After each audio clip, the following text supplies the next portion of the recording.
But நம்ம செய்கிற ஒரு தவறு அந்த குடும்பத்தை பாதிங்கிறது இவருக்கு தெரியல, நிறைய தயாரிப்பாளர்களை பாதிங்கிறது தெரியல. அவங்க அப்பாவே பெரிய தயாரிப்பாளர் தான். எதுவுமே தெரிஞ்சும் தெரியாத மாதிரி நிறைய தயாரிப்பாளர்களை அழிச்சிட்டாரு. பெரிய பெரிய வந்து ஹீரோக்களை வந்து டோட்டலாக டவுன்ஃபால் வேஸ்ட் பண்ணிட்டார். இவருடைய கேரியரே வேஸ்ட் பண்ணிட்டார்.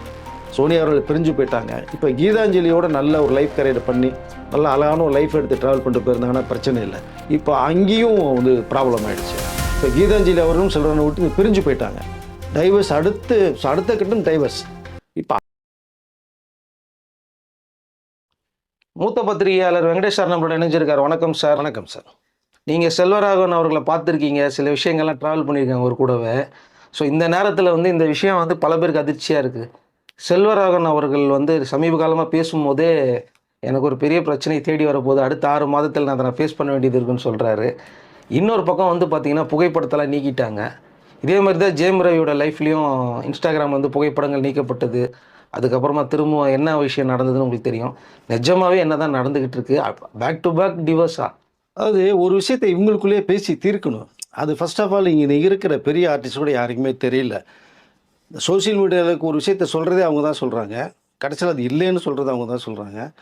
இப்போ இன்ஸ்டாவில் பார்த்தீங்க அப்படின்னா எப்படி ரவி மோகனும் வார்த்தையும் அவங்க ஃபோட்டோஸை ரிமூவ் பண்ணதை வச்சு நிறைய விஷயங்கள் நமக்கு வெளி உலகத்துக்கு தெரிய வந்தது. இப்போ வந்து செல்வரான் அவர்களுடைய டோட்டல் இன்ஸ்டாவில் வந்து அவருடைய மனைவி வந்து டோட்டலாக ஃபோட்டோஸ் பூரா ரிமூவ் பண்ணிட்டாங்க.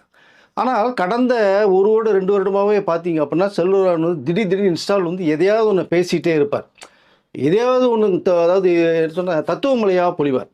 தனிமையில் தான் இனிமைக்கு ஆகணும்பார். உங்களை ஒரு பொருள் விட்டு போயிடுச்சுன்னா கவலைப்படாதீங்க, கடவுள் அனுப்பிச்சிட்டாரு, அவரை பற்றி சிந்திக்காதீங்க, சிந்திச்சிங்கன்னா அவங்களோட நினைவில் பூரா அழிச்சிருங்க, அப்போ தான் நிம்மதியாக வாழ முடியும், வாழ்க்கை சம்மந்தம் இல்லாமல் ஒரு வீடியோ. எதுக்கு செல்வரான் இந்த வீடியோ போய் ஒய்ஃபு பசங்கள்லாம் இருக்கும்போது எதுக்கு போட்டுக்கிட்டே இருக்கார்? இதை மற்றவர்களுக்கு வந்து அறிவுரை சொல்கிறேன்னு சொல்லி இவர் எதுக்குள்ளேயே லாக்காக இருக்கிறோம் நம்ம யோசித்துக்கிட்டே இருக்கும்போது தான் அது சமீபத்தில் அந்த விஷயம் பூதாகரமாக வெடிச்சது. காரணம் கீதாஞ்சலி அவர்கள் வந்து செல்வரானுடைய ஃபோட்டோஸ் எல்லாத்தையுமே வீடியோஸ் எல்லாம் எல்லாத்தையுமே டோட்டலாக டெலீட் பண்ணாங்க இன்ஸ்டாவில் இருந்து.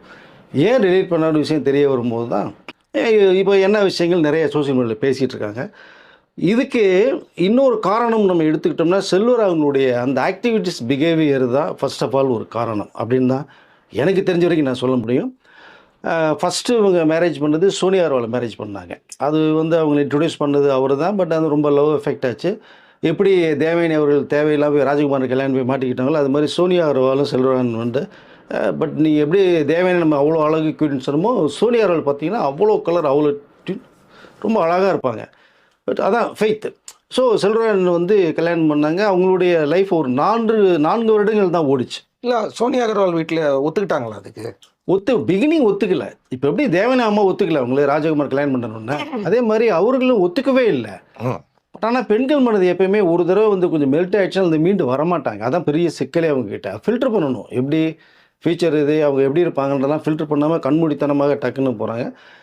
சோனியா அகர்வாலும் அப்படி தான் செல்வரான் வந்து ஏன்னா இண்டஸ்ட்ரிக்கு அறிமுகப்படுத்தினது அவர் அப்படிங்கிற அந்த ஒரு கண்ணோட்டம் மட்டும் வந்து செல்வரானுடைய எப்போவுமே இந்த ஒரு பக்கத்தை காமிக்க மாட்டாங்க இந்த லவ் பீரியடில். அது நல்லா புரிஞ்சுங்க. ஒரு சைடு மட்டும் அப்படியே மெல்ட்டாக நீ இல்லைன்னா நான் இல்லை, நேரம் இல்லை, அது இல்லை, ஃபோனை போடுறது, மெசேஜ் அனுப்புறது, கல்யாணத்துக்கு அப்புறமேலு கண்ணா முன்னான்னு சடைச்சுன்னு உளறது, இப்படி தான் உங்களோட லைஃப் போகுது. அந்த மறுபக்கம் வந்து ஆஃப்டர் மேரேஜுக்கு அப்புறம் தான் தெரிய வருது.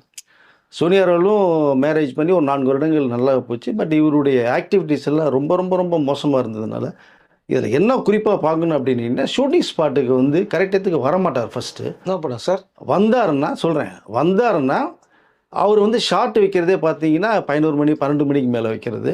திடீர்னு இந்த ஒரு லொக்கேஷனை சொல்லிட்டு இன்னொரு லொக்கேஷனுக்கு போயிடுவார் சம்மந்தம் இல்லாமல். இங்கே வெயிட் பண்ணிகிட்டு இருப்பாங்க. அப்படி எடுக்கப்பட்ட படம் தான் நம்ம 1001 கார்த்தி ஹீரோவை பண்ணி 1001 படம். சாலக்குடியில் ஃபுல்லாக ஷூட்டிங் நடந்தது. கேரளாவில் ஃபுல்லாக ஃபாரஸ்ட் ஏரியா சம்மந்தப்பட்டது. உங்களுக்கு சோழர் மன்னர்களுடைய அந்த கதையை எடுத்து தான் அவர் பில்டப் பண்ணி கொண்டு வந்தார். பட் நல்ல ப்ராஜெக்ட், நிறையா ஸ்டார் காஸ்ட் இருந்தது, நல்ல செலவு, ப்ரொடியூசர் செலவுன்னு பார்க்காம தண்ணி மாதிரி செலவு பண்ணி எடுத்தாங்க. பட் இவர் குறிப்பிட்ட டயத்துக்கு சொன்ன பட்ஜெட்டுக்கு தகுந்த மாதிரி அந்த படத்தை பண்ணியிருந்தாங்க அப்படின்னா அவருடைய ரேஞ்சே வேறு மாதிரி இருந்திருக்கும். நான் எம்ஜிஆர் அவர்களுடைய அந்த வரலாற்று பக்கத்தில் வந்து 1001 அருமையான ஒரு டைட்டில், அந்த டைட்டில் எடுத்து இதில் வச்சாங்க. பட் அந்த சாலக்குடியில் ஃபுல்லாக ஷூட்டிங்லாம் போய்ட்டு பார்த்தோம்னா டயத்துக்கே வரமாட்டார். அங்கே ஒரு 4 மணி 5 மணிக்கெலாம் இருட்டிடும் உங்களுக்கு. வேறு அதை சன்லைட் போயிடும். இப்போ அதுக்குள்ளே எடுக்கணும். காலையில் 7 மணிக்கு ஃபர்ஸ்ட் ஷாட் வச்சா பரவாயில்ல. ஸோ வரமாட்டார். ஒரு லொக்கேஷன் வருவார், பண்ணிட்டு போயிடுவார். கார்த்திக், ரீமாசன், ஆண்ட்ரியா எல்லாம் வெயிட் பண்ணிகிட்டு இருப்பாங்க. இவர் போனவர் தான். ஸோ லஞ்சுக்கு வருவார், திடீர்னு சாப்பிடுவார், திரும்பி இந்த லொக்கேஷன் சரியில்லை, இந்த பக்கம் மாற்றிங்கன்னு சொல்லிட்டு திரும்பி போயிடுவார். 6 மணி ஆச்சு பேக்கப் சொல்லணும், 5 மணி ஆச்சுனா இருட்டிடுவங்களுக்கு பேக்கப் சொல்லணும், இல்லைனா அந்த பக்கம் புலி சிறுத்தை கடையெல்லாம் வர ஆரம்பிச்சிடும் உங்களுக்கு. ஸோ நம்ம எங்கேனா சாலக்குடியில் மதுரப்பள்ளி ஃபால்ஸ்னு ஒரு ஏரியா இருக்குது உங்களுக்கு, அதை அந்த நியர்பை இவர் பாட்டு போயிடுவார். அப்புறம் தேவையில்லாமல் கார்த்திக் சார் யாராவது பேக்கப் சொல்லுங்கள் சார், டைரக்டருக்கு ஈக்குவலாக கேமராமேன் தான், நீங்கள் பேக்கப் சொல்லுங்கன்னு கேமராமேன் பேக்கப் சொல்லி அப்புறம் அவங்க ரூமுக்கு போவோம். அங்கேருந்து கிட்டத்தட்ட ஒரு 30-40 கிலோமீட்டர் ரூமுக்கு போனோம். இப்படி தான் இங்கே படங்கள் நிறைய நடந்துகிட்டே இருந்தது. ப்ரொடியூசர் பார்த்தாரு, என்னையா செலவு மேலே செலவாக எடுத்துகிட்டு இருக்க, சொன்ன டயத்துக்கு முடிக்க மாட்டேங்கிற, ஷூட்டிங் போக மாட்டேங்குது, ஒரு ப்ராஜெக்ட்டு அந்த பட்ஜெட்டுக்கு தகுந்தது மீறி போகுது, வேறு வழியே இல்லை. அவர் ப்ரொடியூசர் கேள்வி மேலே கேள்வி. இவர் செல்வராகவன் வேணா சார் நான் வேணால் கொஞ்சம் அதை டேக்கப் பண்ணிக்கிட்டோமா, வேறு எதாவது பண்ணுவேன், என்ன வேணும் உனக்கு அதை சொல்லு, அப்புறமேல அதை பேசலாம் சரின்னு சொல்லி ஒரு 5 கோடி ரூபா எக்ஸ்ட்ரா வந்துடுறாங்க. அதை வச்சு அவரால் முடிக்க முடியல. ஏன்னா உங்களுக்கு டயத்துக்கு பண்ணால் தானே உங்களுக்கு முடியும், இஷ்டத்துக்கு பண்ணால். இது சோனியா அகர்வால்லாம் வந்து கேட்கலையா ஷூட்டிங் ஸ்பாட்டில்? அடுத்து வர்றேன். அப்போது இவர் டயத்துக்கு பண்ணலாம் 5 ரூபா வாங்குறாங்க, ஷூட்டிங் பண்ணல, இழுக்குது. அப்புறம் தான் பார்க்குறாங்க ஒரு வழியே இல்லை. சரி சோனியா அவர்களுக்கு ஒரு மெசேஜ் கொடுத்துனோன்னு சோனியா அவர்களுக்கு கொடுத்தோன்னா, நீங்கள் வந்து இருந்தீங்கன்னா அவர் கொஞ்சம் கண்ட்ரோலாக இருந்து ஷூட்டிங் ஸ்பாட் பண்ண முடியும்னா சோனியா அவர்கள் பரப்பிட்டு சாலக்குடி வர்றாங்க. அங்கே ஒரு வாரம் தங்குறாங்க. தங்கி 1 வாரம் வந்து அமைதி புள்ள மாதிரி ஷூட்டிங்லாம் கரெக்டாக ஓரளவு பண்ணுறாரு. பண்ணி முடிச்சாரு. சரி இனிமேல் சொல்லிட்டேன், ஒன்றும் பிரச்சனை இல்லை, முடிஞ்சுன்னு சொல்லிட்டு இவங்க பரப்பிட்டு வர்றாங்க. அவர் திரும்பி பழைய குடி கவுத்தடி மாதிரி அவர் அந்த பழைய ஃபார்மேட்டில் போகிறாரு. இப்படி தான் அந்த 1000 பட்ஜெட்டு ஏறிச்சு உங்களுக்கு. 5 கோடி ரூபா கொடுத்ததுக்கு பிறகும் வந்து நிறையா ப்ராப்ளம். அதற்கு பிறகு செல்வராகவன் வந்து இன்னொரு பக்கம் கொஞ்சம் பணம் கடனை வாங்கி அதுக்குள்ளே கொஞ்சம் போட்டு, அந்த ப்ரொடியூசர் தங்கமான ப்ரொடியூசருங்க, பெரிய பிஸ்னஸ்மேன், ஷிப்பெல்லாம் வச்சுருந்தா ஒரு தகவல் நமக்கு, கோடியில் தண்ணி மாதிரி அரைச்சார். நினச்சிருந்தா அடுத்த படம் பண்ணியிருக்கலாம் அவர். ஸோ அங்கே கார்த்திக் ரொம்ப டிஸ்டர்பன்ஸு, சொன்ன டயத்துக்கு வராமல் அவங்க பாட்டு கேரவனுக்குள்ளே கார்த்திக் ஒரு பக்கம் அரட்டை அடிச்சுக்கிட்டு 2 ஷாட் 3 ஷாட் எடுக்கிறதே பெரிய, ஒரு சீன் கூட எடுக்க மாட்டாருங்க. அப்போ எப்படிங்க முடியும்? ஸோ அதன் மூலம் சோனியா அவர்களுக்கு நிறைய ப்ராப்ளம் வந்து அவங்க பிறப்பிட்டு வந்து அங்கேயே ஒரு மிஸ் அண்டர்ஸ்டாண்டிங் சொன்னாலும் எனக்கு கெட்ட பேர் வருது செய்யுதுன்னு. அந்த படம் தான் ப்ரொடியூசருக்கு மிகப்பெரிய ஒரு லாஸை உருவாக்குனார், மிகப்பெரிய ஒரு டெபிசிட் ஆச்சு, படம் ஃப்ளாப் அது. ரெண்டாவதாக பார்த்தீங்க அப்படின்னா சோனியா அவர்களுக்கும் கொஞ்சம் வந்து பிரச்சனைகள் உருவாகுது. என்ன பிரச்சனை, எதனால் பிரச்சனை? இல்லை இந்த படங்கள் சரிவர அவர் பண்ணலை, கோஆப்ரேஷனில் சொன்ன டயத்துக்கு பண்ணலை, இங்கே ஃபேமிலியை அவர் சரியாக மெயின்டைன் பண்ண முடியல, கொஞ்சம் மிஸ் அண்டர்ஸ்டாண்டிங் உருவாகுது. ஒரு மாதிரி இனிமேல் இவரோட லைஃப் வந்து ஸ்பெண்ட் பண்ண முடியாதுன்னு சொல்லிட்டு தான் சோனியா அவர்கள் வந்து விலகி போகிறாங்க. அந்த நேரத்தில் அந்த படம் மூலியமாக அவருக்கு ஒரு சில காசிப்ஸ் எல்லாம் வந்துட்டு இருந்தது. காசிப் அவருக்கு வரதான் செய்யும், ஆரம்பத்திலேயே உங்களுக்கு வந்தது. நீங்கள் காதல் கொண்டேன் ஆரம்பிக்கும் போதே காசிப் வந்தது. இல்லை ஆஃப்டர் மேரேஜுக்கு அப்புறம் இந்த படம் மூலியமாக சில காசிப்லாம் வந்து இல்லை அதுக்கு பிறகு வந்துச்சு, நிறைய வந்தது. அந்த காசிப்புக்குள்ளே நான் போக வேணாம்னு நினைக்கிறேன், ரொம்ப போக வேணாம் வந்தது. அதன் மூலமாக சோனியா அவர்களுக்கு சில பிரச்சனைகள் நிறையா உருவானதன் அடிப்படையில் இனிமேல் நம்ம ஒன்றா லைஃப்பை ஸ்டடியாக நம்ம ட்ராவல் பண்ண முடியாதுன்னு சொல்லி 2 பேருமே பிரிஞ்சு போனாங்க.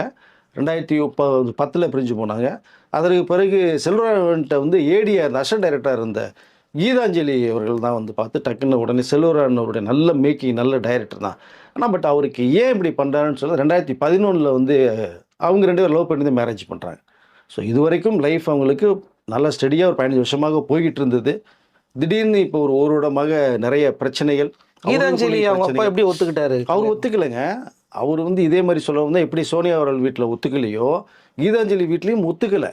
நீ வந்து தொழிலை கற்றுட்டு போகணும்னா டைரக்ஷன் பண்ணி அடுத்த டைரக்ட் டிபார்ட்மெண்ட்டுக்கு வந்து நீ பெரிய ஒரு சைன் ஆகன் பண்ணி இப்போ மேரேஜை செட்டில் ஆகிட்டேன்னா உனக்கு அடுத்த படம் எப்படி வாய்ப்பு வரும் செய்யும், நீ உன்னோட முயற்சியில் எல்லாமே முடிஞ்சு போயுமேன்னு எவ்வளவோ சொல்லியும் வந்து கீதாஞ்சலி அவர்கள் கேட்கல.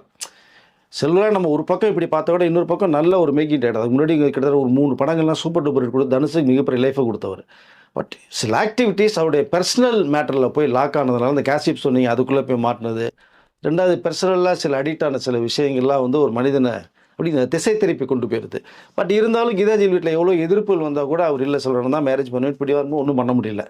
மேரேஜ் பண்ணாங்க. அதற்கு பிறகு கொஞ்சம் கொஞ்சமாக சரியாக இருப்பார் பார்த்தா அதுக்கு பிறகும் அவர் சரியில்லை படங்கள். அப்புறம் 2ஆம் உலகம் போர்னு ஒரு அதுவும் பெரிய தெலுங்கு ப்ரொடியூசர், அந்த படத்தையும் உருப்படியாக எடுத்து ஸ்டடி பண்ணான்னு பார்த்தோம்னா அதுவும் பண்ணலை. அப்புறம் 7G ரெயின்போ காலையில் ஒர்க் பண்ண எடிட்டர் கோலா பாஸ்கர்னு ஒருத்தர், அவர் பையனை வச்சு ஒரு படம் பண்ணணும், அந்த படத்தை எடிட்டர் அவர் போக்கிரி படத்துக்கு அவர் தான் எடிட்டர். இப்போ இந்த மேட்டர்லாம் வரும்போது தான் பார்த்துட்டு அவர் ஒரு படம் எடுக்கிறாரு, மாலை நேரத்து மயக்கம் படம் எடுக்கிறாரு. செல்வராகவனுடைய அப்படியே அவருடைய ஹேர் ஸ்டைல், கண்ணாடி, காஸ்டியூம்ஸு போட்டு அந்த பையனை மாற்றி அந்த பையன் அவ்வளோ ஹேண்ட்ஸம் அழகாக இருப்பான். என்ன பையன் செல்வராகவன் மாதிரி என்ன கூட அவர் வந்து என்ன இப்படி நடிக்கிறது அவருக்கே நடிச்சுட்டு போயிடலாம் இருப்பான்னு அவங்க அப்பா கோலா பாஸ்கர்கிட்ட பண்ணி, கோலா பாஸ்கர் என்னையே ஒரு லவ் மேட்டர் 7G ரெயின்போ கல்வி பையன் எடுத்து என் பையனை லைஃப் கொடுப்பேன்னா ஒன்றை மாதிரியே உருவாக்கியிருக்கேன். அப்படிங்கும்போது இதில் நான் ஹீரோ பண்ண நினச்ச படம் தான் இது. உன் பையனுக்கு மிகப்பெரிய லைஃப் வரும். தனுஷ்க்கு எப்படி காதல் கொண்டேன்னு வந்துடும் அதுமாதிரி இது வரும்னு சொல்லி அவங்கள போட்டு பிரெயின் வாஷ் பண்ணி வேறு வழியே இல்லாமல் அதில் பல கோடிகள் லாஸ் ஆச்சு அவருக்கு. அவர் கடைசியில் இப்போ இறந்தே போயிட்டார் கோலா பாஸ்கர், பாவம் அவர். ஸோ இந்த பையனும் பெரிய அளவில் சைன் பண்ண முடியல, அந்த ஒரு படத்தோட சரி அவன். அதற்கு பிறகு பார்த்தீங்கன்னா 2ஆம் உலகம்னு சொல்லி நம்ம ஆர்யா அனுஷ்கா வச்சு பிரம்மாண்டமாக தயார் பண்ண அந்த படம் வந்து ஒரு 2 நாள் கூட ஓடலை அந்த படம். ஸோ இவ்வளோ ப்ராப்ளம் ஏன் இவ்வளோ ஏங்க 7G ரெயின்போ காலனி வந்த பீரியட் அப்போ மிகப்பெரிய ப்ரொடியூசருங்க அவர். அந்த ப்ரொடியூசர் வந்து இன்னொரு மிகப்பெரிய ஒரு ஹீரோ வச்சு ஒரு படம் பண்ணுறார். அது பாக்ஸ் ஆஃபீஸில் மிகப்பெரிய ஹிட். அந்த படம் தான் அவருக்கு மிகப்பெரிய டேர்னிங் பாயிண்ட்டை கொடுக்குது. ஸோ இவர் என்ன பண்ணிட்டாரு, okay 7G rainbow colony super hit கொடுத்துட்டாரு, நம்ம பேனரில் தயார் பண்ண அந்த படம் ஒரு சூப்பர் பாக்ஸ் ஆஃபீஸ் ஹிட் வருதும் போது இந்த டைரக்டரையும் அந்த ஹீரோயை வச்சு நம்ம ஒரு ப்ராஜெக்ட் பண்ணால் இன்னும் நல்லா இருக்கும்னு சொல்லிட்டு அவர் ஐடியா பண்ணுறார் ப்ரொடியூசர். இதுக்கு ஒரு மீட்டிங் ஏற்பாடு பண்ணுறாரு. இவர் நேராக போகிறாரு, அந்த மாஸ் ஹீரோ கிட்ட உட்காந்து ஒரு சிட்டிங் பண்ணுறாங்க, பேசிகிட்டு இருக்காங்க. இவர் போனால் ஒரு கதையை சொன்னோமா, டேட்டா கேட்டோமா, எப்போ சார் பண்ண படத்தை ஆரம்பிப்பான்னு அப்படின்னு இல்லாமல் அந்த ப்ரொடியூசர் மிகப்பெரிய ப்ரொடியூசர், தமிழ்லையும் தெலுங்குலேயும் டாப் ப்ரொடியூசர் அவர். பண்ணுவோமா அப்படின்னு இல்லாமல் அந்த ஹீரோ கிட்ட போய் தேவையில்லாமல் அவர் நடித்த பழைய படத்தில் வந்து நீங்கள் ஃபாரின்லாம் போனீங்களே எப்படி சார் இருந்தது, இதாக இருந்தது, அப்படியா இருந்தது, இப்படியான்னு சொல்லி நிறைய பர்சனல் கொஸ்டின்லாம் கேள்வி கேட்டு அவர் அப்படியே முகத்தை மாற்றி இவர் என்ன சொல்கிறதுனே தெரியாமல் ரொம்ப எமோஷனல் ஆகி முடிச்சோன்னே டக்குன்னு வச்சு வெளில வராரு. ப்ரொடியூசர் வெளில வந்து கேட்டோன்னே என்ன சார் அப்படிங்கும்போது அந்த ப்ரொடியூசர் மிகப்பெரிய ஒரு அப்படியே தீயா எரிச்சிருப்பார். அந்த மாதிரி ஒரு பார்வை. சூப்பர் டூப்பர் ஹிட் படம் கொடுத்தவங்க அந்த ஹீரோவும் அந்த ப்ரொடியூசரும். இதடா இந்த ப்ரொடியூசரு இவரை வச்சு ஒரு படம் இவர் டைரக்ஷனில் ஒரு படம் பண்ணும்போது அது சூப்பர் ஹிட்டு. அதே ப்ரொடியூசரு இன்னொரு ஹீரோவை வச்சு படம் பண்ணும்போது அது சூப்பர் டூப்பர் ஹிட்டு. ஸோ இவங்க 2 பேரும் காம்பினேஷன் பண்ணி பார்க்கலாம். அந்த பெரிய ஹீரோவையும் நம்ம கம்பெனிலே பண்ண இந்த பெரிய டைரக்டரும் ஒரு படத்தில் இணைக்கலாம் அப்படின்னு முயற்சி. கரெக்டாக எஸ், அந்த முயற்சியில் தான் 2 பேரும் சந்திக்க வச்சார். அந்த சந்திப்பில் போனால் அதுதான் சொன்னேன் நான், போனால் ஒரு ஹீரோவுக்கு ஒரு கதை சொல்லணும். கதை பிடிச்சிருக்கா பிடிக்கல. ஒருவேளை பண்ணியிருந்தாருன்னா நீங்கள் பெரிய எங்கேயோ ஏங்க பெரிய மாசு, அதாவது ஒரு செல்வரானுடைய கேரியர்லேயே வேறு லெவலுக்கு கொண்டு போயிருக்குங்க. அப்படிப்பட்ட ஒரு இயக்குனர் தாங்க, மறுப்பதற்கெல்லாம் இல்லைங்க. அதை அந்த ஹீரோ சாதாரண ஒரு ஹீரோ கிடையாதுங்க, மாஸ் ஹீரோ. 2 பேரும் சேர்ந்து நல்லா இருக்கும். நீங்கள் ஏன் ஒருத்தருடைய பர்சனல் லைஃபுக்குள்ளே போயிட்டு நீங்கள் வந்து ஃபாரின் போனால் எப்படி சார் இருந்தீங்க, அப்படி தான் இருந்தீங்கன்னு கேட்டிங்கன்னா எப்படின்னாங்க அர்த்தம். அதுக்கு பயங்கர கோவம் வந்துருச்சு அவருக்கு. அது வந்து யாரை வச்சு கேள்வி கேட்டாங்கன்னு ஒரு விஷயம் வருது, அதில் தான் ரொம்ப எமோஷனல் ஆனார். ஸோ உன்னுடைய பர்சனல் மேட்டருக்கு நான் கிடைச்சேன்னா, அதாவது உன்னுடைய போதைக்கு நான் ஊறுகாயான்னு ஒரு பழமொழி சொல்லுவாங்க சவுத்தில், அந்த மாதிரி ஆகிப்போச்சு. அதை ரொம்ப எமோஷனலாக வெளில வந்துட்டார். அன்னியன் மாதிரி திடீர்னு அது செல்வரான் தான் அந்த அம்பி மாதிரி சில நேரம் இருப்பார், சில நேரங்கள் அன்னியனாக மாறிடுவார், சில நேரங்களில் ரெமோவாக மாறுவார். அவருக்குள்ளே ஒரு 3 கேரக்டர் வந்து அடக்கி வச்சுருக்காரு. ஸோ இது கேள்வி கேட்டோன்னா அவர் ஹீரோ ரொம்ப எமோஷனலாகி வெளில வந்துட்டார். ப்ரொடியூசர்கிட்ட என்ன சார் தேவையில்லாமல் கொண்டு வந்து வச்சுட்டு வந்தமா கதையை சொல்லிட்டு போக முடியல, பர்சனல் மெட்டர்லாம் போட்டு எடுத்துகிட்டு இருக்காரு. இது எனக்கு இதெல்லாம் உடன்படி, அவர் வச்செல்லாம் பண்ண முடியாது, இது லாங் ப்ரொடக்ஷனு, ட்ராவல் பண்ண முடியாது, தேவையெல்லாம் மாட்டிக்காதுன்னு சொல்லிட்டு அவர் போயிட்டார். அந்த படம் நடந்ததாக வேறு மாதிரி இருந்திருக்கும். ஸோ இந்த மாதிரி நிறைய பிரச்சனைகள் வர வர வர போனால் ஒரு வழியே இல்லை. திரும்பி தனுஷ்கிட்ட டேட் கேட்குறாரு. தனுஷ் ஒரு படம் கொடுக்குறாங்க, மயக்கமன்னு ஒரு படம் கொடுக்குறாங்க. அதை செல்வரானுடைய பேட்டர்லேயே தான் அந்த படத்தை பண்ணிப்பார். ஒரு சைக்கோ மாதிரியே இவருடைய அந்த அம்பி அன்னியன் ரமோவாக இருக்கிறது மாதிரி இந்த கேரக்டர் உள்ளுக்குள்ளே ஓடிக்கிட்டே இருக்கும். அப்படி 3 மிக்சடு.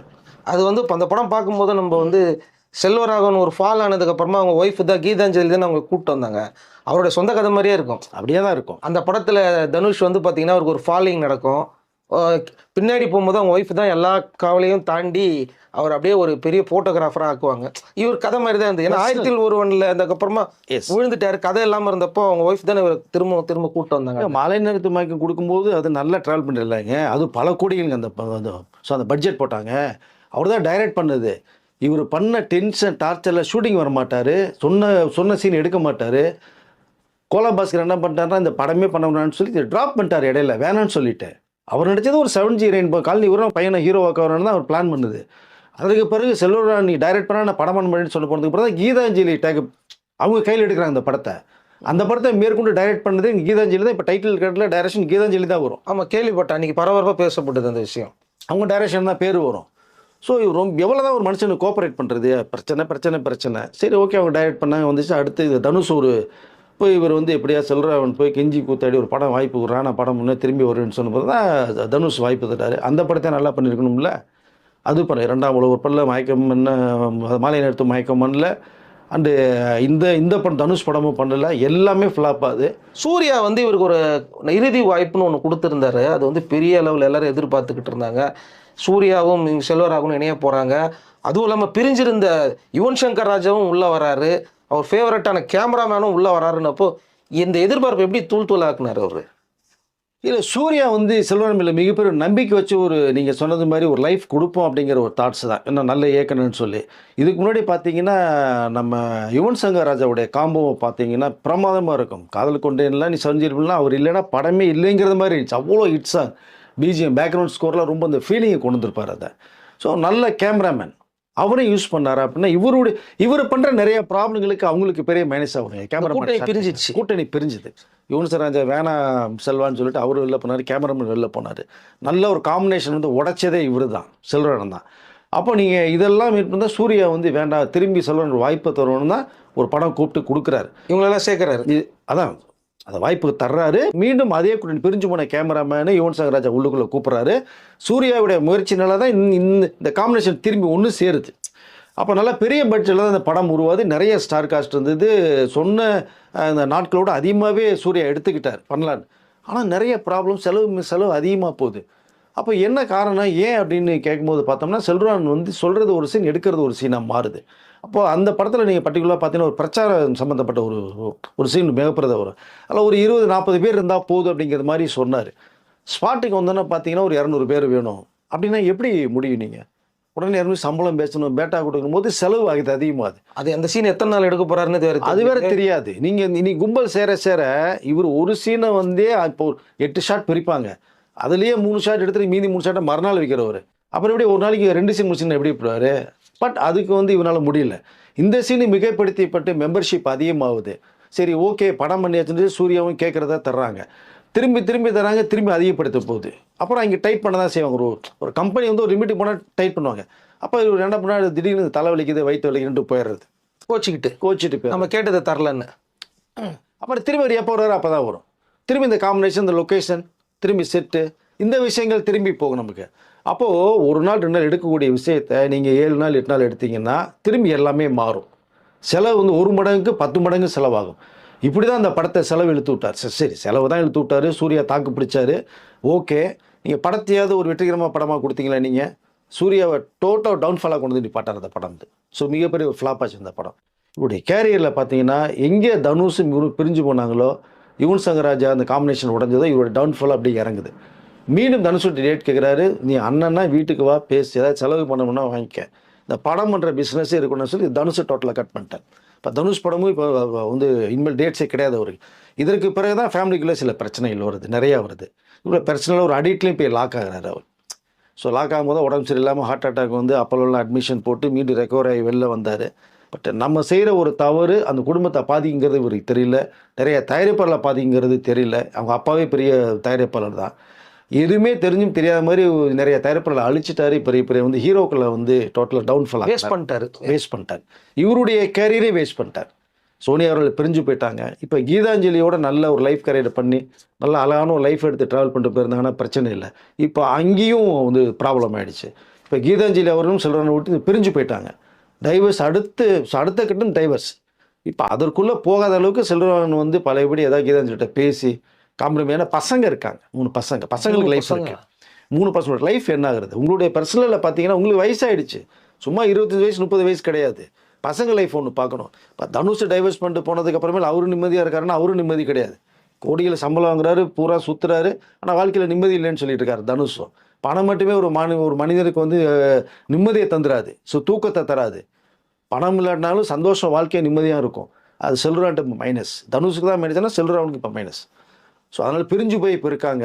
மீண்டும் சேருவாரில் சேர மாட்டாங்க. செல்வரான் அவுட்டாக தான் இருக்குது டிசைட். அதான் கடைசியாக என்ன படம் பண்ணுறாரு, அதன் மூலமாக ரெக்கவர் ஆகிறதுக்கு வாய்ப்பு இருக்கா? இல்லை sir, 7G rainbow colony part 2 எடுக்கிறாரு. இந்த பார்ட் 2லே சொன்ன டைத்துக்கு எடுக்கிறாரு அப்படின்னா அதுவும் கிடையாது. இப்போ ஒரு 70-80% தான் படம் முடிஞ்சிருக்கு. இன்னொரு 25% படம் பேலன்ஸ் இருக்குது. இதுக்கப்புறம் போஸ்ட் ப்ரொடக்ஷன் இருக்குது. என்ன செலவு சொல்ல போகிறான்னு தெரியல. அந்த கம்பெனி திணறாங்க திரும்பி. இல்லை பார்ட் 2 எடுக்க வந்தால் நீ திரும்பியும் வந்து இப்படி பண்ண என்ன அர்த்தம்? ஸோ அந்த படமும் முடியல. இதற்கு பிறகு வந்து அடுத்த வருஷம் படம் வந்து பண்ண போகிறேன்னு வச்சுருக்காரு. என்ன தலைப்பு வச்சுருக்காரு? மெண்டல் மனதில் டைட்டில் வச்சுருக்காரு. இந்த தலைப்பே என்ன சொல்லுது உங்களுக்கு? இது என்ன சொல்லுதுன்னு எனக்கு தெரியல எனக்கு அதை. ஸோ மெண்டல் மனதில் தயாரிப்பாரா, டைரக்ட் பண்ணுவாரா, என்ன ஹீரோ பண்ணுவாரா என்னன்னு தெரியல. இதுக்கு அடுத்து பார்த்தீங்கன்னா வாய்ப்புகள் குறைய ஒரு நம்பி தயாரிப்பாளர் உள்ளே வரும்போது தான் ஆக்டிங் டிபார்ட்மெண்ட்டுக்கு போகிறாரு. சில படங்கள் பண்ணிகிட்ருக்காரு. அவருடைய லைஃப் மிகப்பெரிய ஒரு கேள்விக்குறியில் இப்போ இருக்குது. Okay sir. ஒரு நல்ல நல்ல வாய்ப்புகள வந்து நம்ம மிஸ் பண்ணும்போதோ, நம்ம கரியரே ரிவர்ஸ்ல போயிடும் அப்படிங்கிறதுக்கு இவரு தான் உதாரணம். எஸ். இப்போ இதெல்லாம் கேட்கும்போது நம்மளுக்கே வந்து பார்த்தீங்கன்னா, டவுன் ஃபால்லாம் தாண்டி ஒரு நல்ல செகண்ட் லைஃப் கிடைச்சது. அது ஏன் இப்படி பண்ணிக்கிறாருங்கிறது நம்மளுக்கு தான் தெரியல. அவங்க லைஃப் அவங்க தக்க வச்சுக்கணும் சார். இப்போ நீ இன்ஸ்டாவில் எதுக்கு நீங்கள் பதிவு போடுறீங்க? உங்களுக்கு பிடிக்கல அப்படின்னா 2 பேரும் ஒண்ணு பெரியவர்கள வச்சு நீங்க பேசுங்க, முடிவு பண்ணி டக்குன்னு பிரிஞ்சு போயிடுங்க, முட்டுருங்க. ஒரு பேசும் பொருளாக நீங்க ஆக்கும்போது நீங்க மிகப்பெரிய செலிபிரிட்டி நீங்க எல்லாமே. நீங்க சமூகத்துக்கு நல்ல விஷயத்த சொல்லக்கூடிய இடத்துல நீங்க இருக்கீங்க. உங்களுக்கு ரசிகர்கள் இருக்காங்க. அவங்களுக்கு ஒரு நல் வழி பாதையில கூட்டு போகணும். அதுக்கு தான் நீங்க இருக்கீங்க. அப்போ நீங்களே சரியில்லைங்கும்போது நீங்க சரியா இருக்கணுங்கிறது தான் நிறைய விஷயங்கள் பேசப்படுது. இல்லையா? இன்ஸ்டாவில் நீங்க வந்து அந்த பதிவு, ஃபோட்டோ, வீடியோ எல்லாம் கீதாஞ்சலி அவர்கள் எடுத்ததுக்கு பிறகு எதுக்கு எடுக்குறாங்க?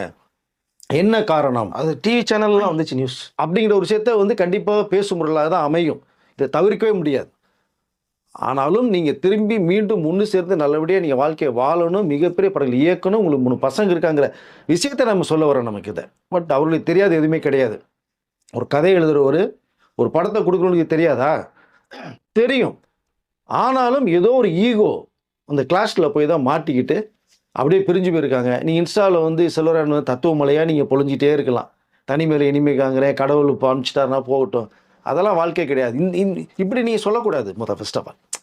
அப்போ உங்க ரசிகர்கள் என்ன பண்ணும்? உங்களுக்கும் ரசிகர்கள் இருப்பாங்க இல்லையா? ஸோ தனுஷ்க்கு ரசிகர்கள் இருக்காங்க இல்லையா? அப்போ என்ன எடுப்பாங்க அவங்க? நீங்க சிறப்பா ஒரு குடும்பத்தை பார்த்து சிறப்பா இருந்ததுன்னா அவங்க நல்லா இருப்பாங்க. அஜித் என்ன சொல்றாரு? சூப்பர் ஸ்டார் ரஜினி என்ன சொல்றாரு? உங்க குடும்பத்தை பாருங்க, மனைவி மக்களை பாருங்க, நீ நல்லா இருக்கணும், நீங்களா இருந்தால் நாங்கள் நல்லா இருப்போம்னு சொல்றாரு. இந்த வார்த்தை எப்படி இருக்கு? தனிமையில இனிமை காணலாம், ஒரு பொருள் உங்களை விட்டு போயிடுச்சுன்னா நீ நிம்மதியா சந்தோஷமா இருங்க, அலையாதீங்க, கஷ்டப்படாதுன்னு சொல்றது எப்படி அது? 1000ல் ஒருவன் ஷூட்டிங் ஸ்பாட்ல கூட ரஜினி சார் போனாரு. அந்த ஷூட்டிங் ஸ்பாட் ரஜினி சார் போய் கார்த்திக் கூட ஆக்டர்ஸ்லாம் கொஞ்சம் நேரம் பேசிட்டு படம் பிரம்மாண்டமா வந்து கேள்விப்பட்டேன் நான். இந்த படத்தை ஹிட்டு கொடுத்து செல்வரான் கொடுத்துருந்தாங்கன்னா செல்வரான் படத்தை ரஜினி சார் படத்தை வாய்ப்புகள் நிறைய இருந்திருக்கும் உங்களுக்கு. அதை அந்த வாய்ப்பையும் மிஸ் பண்ணாரு. எவ்வளோ வாய்ப்பு. ஏன்னா அப்போ தனுஷ்லாம் இருக்காங்க, ஐஸ்வர்யா தனுஷுக்கு இந்த அது மேரேஜ் ஆயிடுச்சு, 2 பசங்க அவங்களுக்கு இருக்கு. இப்போ அந்த காம்பினேஷன் இருக்கும். ஐஸ்வர்யாவே செல்வரானுக்கு ஒரு படம் பண்ணலாப்பான்னு சொல்லியிருப்பாங்க. அசிஸ்டண்டா கூட கொஞ்ச நாள் ஒர்க் பண்ணாங்களா கேள்வி பண்ணாங்க. அதனால தான் ரஜினி சார் வந்து ஷூட்டிங் ஸ்பாட்டுக்கு போனார், எப்படி மேக்கிங் பண்ணுறாங்க என்னன்னு தெரிஞ்சுக்கிறதுக்கு போனார். பட் அந்த படத்தை ஃப்ளாப் கொடுத்தாரு. இவருடைய மூவ்மெண்ட் சரியில்லைங்கும் போது ரஜினி சார் வந்து வேண்டாம், திரும்பி நம்ம போய் மாட்டிக்கூடாதுன்னா அந்த படம் வாய்ப்பும் அவருக்கு போச்சு. கிளைமேக்ஸை கூட சில நேரத்தில் சொன்னாங்க, கார்த்திக் வந்து இந்த 1000ல் ஒருவன் கிளைமேக்ஸை வந்து ஆமோதிச்சாரு அப்படின்னாலும் சொன்ன உண்மைதானா? அவர் வேணான்னு சொன்னாருங்க, ஆமோதிக்கலைங்க. அதான் அப்படிலாம் இருக்கு, வேண்டாம் கிளைம் கொஞ்சம் மாற்றுங்கும் போது சில டைரக்டர் அடமெண்ட்டாக இருப்பாருங்க. நான் பண்ணுறது தான் படம், நான் சொல்கிறதா கிளைமாக்ஸு அப்படிங்கிற அளவுக்கு அடமெண்ட்டாக இருப்பாங்க. அப்படி தான் அது பண்ணது. அது அந்த சொல்கிற காலத்து நீங்கள் இந்த பரம்பரை எடுக்கிறீங்க பண்ணுறீங்கன்னா அது வந்து எவ்வளோ பாரம்பரியமிக்க ஒரு விஷயத்தை நம்ம வந்து மக்கள் நம்பிக்கிட்டு இருக்காங்க. அதையாவது நீங்கள் தெளிவுபடுத்துறீங்களா? கிடையாது. மக்கள் அது அதாவது சொல்கிறேன் இல்லையா, அந்த கிளைமாக்ஸ் வந்து இவங்க ஃபிக்ஸ் பண்ணிக்குவாங்க. கொஞ்சம் நெகட்டிவிட்டியாக இருந்ததுனால மக்கள் ஏற்றுக்க மாட்டாங்க சார். எப்போவுமே நெகட்டிவிட்டியை நீங்கள் பாசிட்டிவாக கொண்டு போகணும் சார். எம்ஜிஆர் அவர்கள் நடித்தது எல்லாமே கிளைமாக்ஸ் பாசிட்டிவாக இருக்கும். நான் இந்த இடத்துல அந்த ஒரு விஷயத்தை சொல்லிக்கல விரும்புகிறேன். நான் ஒரே ஒரு படம் மட்டுமே எம்ஜிஆர் அவர்கள் வந்து இறந்து போகிறது மாதிரி ஒரு அது கிளைமாக்ஸ் ஒரு படம் வருது. அப்போது எம்ஜிஆர் அவர்கள் கேட்குறாங்களாம், இது ஒர்க் அவுட் ஆகுமா, மக்களை ஏற்றுக்குவாங்களா அப்படின்னு தெளிவாக கேட்குறாரு எம்ஜிஆர் அவர்கள். அங்கே டைரக்டரும் கதை பிரகாரம் இப்படி தான் சார் கொண்டு போகணும், இல்லை கிளைமாக்ஸ் மாற்றலாமே, மாற்ற முடியாது சார், கிளைமாக்ஸ் நீங்கள் இறந்து போகிறீங்க சார், இதுதான் சார் மேட்ரு. எம்ஜிஆர் உடன்பாடும் இல்லாமல் பண்ண படம் அது. சரி இயக்குனர் சொல்கிறார் என்ன பண்ண முடியும் அப்படின்னு. அந்த படம் மிகப்பெரிய தோல்வியை சந்திச்சு. அந்த படம், அந்த படத்து பேர் பாசம், நீங்கள் பாருங்கள். ஸோ அதனால் கிளைமாக்ஸுங்கிறது வந்து ஒரு பார்க்குற ஆடியன்ஸை வந்து தெம்ப வெளில நீங்கள் அனுப்பணும். அதுதான் பாசிட்டிவாக இருக்கும். இவர் நெகட்டிவாகவே பண்ணார், அதனுடைய விளைவுகள் நிறைய தோல்வியில் செஞ்சுட்டு வர்றார். ஸோ அவர் படத்தில் அவர் சரியாக கான்சன்ட்ரேஷன் பண்ணாத ஒரு பர்சனல் லைஃப்பையும் போய் பாதிச்சிருக்கு. கண்டிப்பாக சார். ஸோ நிச்சயமாக இதெல்லாம் இப்போ அந்த வீடியோலாம் பார்த்ததுக்கப்புறமா அவங்க 2 பேருக்குள்ளே பேசி ஷார்ட் அவுட் ஆகி சேர்ந்துட்டாங்கன்னா அந்த ஹாப்பியான நியூஸும் நம்ம போடுவோம். நிச்சயமாக சார். கண்டிப்பாக. Thank you sir. நன்றி சார்.